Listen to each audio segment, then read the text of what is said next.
Download this code and get free GPT-4o from codegive.com, link in the description below. Certainly.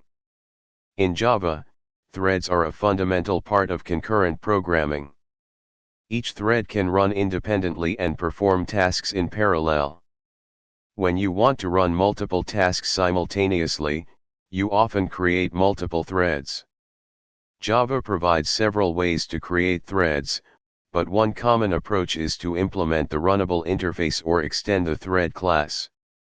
In this tutorial, we will demonstrate how to create multiple threads with different run methods using the runnable interface. Step-by-step tutorial on Java threads with multiple run methods. 1. Understanding the runnable interface. The runnable interface is a functional interface that represents a task that can be executed by a thread. It has a single method. You can create multiple classes that implement this interface, each defining its own run method with different behaviors. 2. Creating the runnable classes. Let's create a few classes that implement the runnable interface. Each class will have a different task to perform. 3. Creating and starting threads. Now that we have our tasks defined, we can create threads for each task and start them. 4. Explanation of the code.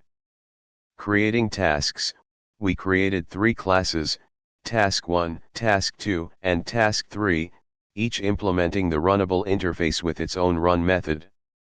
Each task has a loop that prints a message with a delay. Creating threads. In the main method, we create instances of our tasks and pass them to the thread constructor. This binds the runnable to the thread. Starting threads, we call start on each thread instance to begin execution.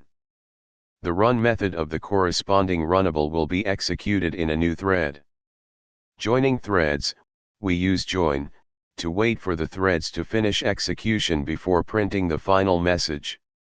This ensures that the main thread waits for all the tasks to complete. 5. Running the example. When you run the multi-thread example, you should see interleaved output from the 3 tasks, as they run concurrently. Conclusion. In this tutorial, you learned how to create multiple runnable tasks in Java, each with its own run method, and how to execute them using threads. This approach is foundational for building concurrent applications in Java. You can expand on this by exploring thread synchronization, thread pools, and more advanced concurrency utilities provided in the Java.utility concurrent package.